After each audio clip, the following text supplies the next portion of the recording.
So if A and B are these two numbers, that's the first property. And then if you translate that, ratio of the difference of their cubes over the cube of their difference is 157 to 3. So I didn't want to get into the algebra here, and I'll show you that because you can do it with algebra as well. And so I just factored this product and started guessing the numbers and then testing this out for which of those pairs that would hold true. So if you factor 616, if you divide this by 4, we get 154. Divide by 2, 77, 11, and 7. So A times B is 2 times 4 times 7 times 11. And I can try different numbers, and the answer choices will kind of come in handy as well. So it could be 77 and 8, which of course add up to 85. That's one pair. You could have 28 and 22, which add up to 50. And I'm sure the remaining choices are also made up of those. So 77 and 8, I already did that. 7, 8, 88. So 11 times 8, 88 and 7. That gives you 95. And 58 would be 7 times 4, 28 times, no, that won't work.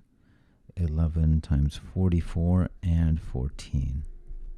So those are the pairs I need to test. So you just have to go and plug in these values. I think my sense was that it was going to be closer to something like that, the numbers being closer. And it does turn out to be that way. But, you know, you can always do it by trial and error. So 28 cube is 21952, then minus 22 cube, 10648, and then that's 6 cube. So this would be minus 21952. I get 11304, and I have 216. So I know I need to get a 3 here, so I divide this by 3. I get 72, and I'll divide 11304 by 72 and see if I get 157, and I do indeed. So a little bit on trial and error, but this I think is faster, and you will get the answer if you just absolutely make sure that it plugs in and gives you that answer. So this is what I did. Now, I went back and said, let me try the algebra. So a cubed minus b cubed would factor to a squared plus b squared plus ab. And then I have a minus b squared. So that drops out. Then I have to cross multiply 3a squared plus 3b squared plus 3ab. And then that's our identity. A squared plus b squared minus 2ab.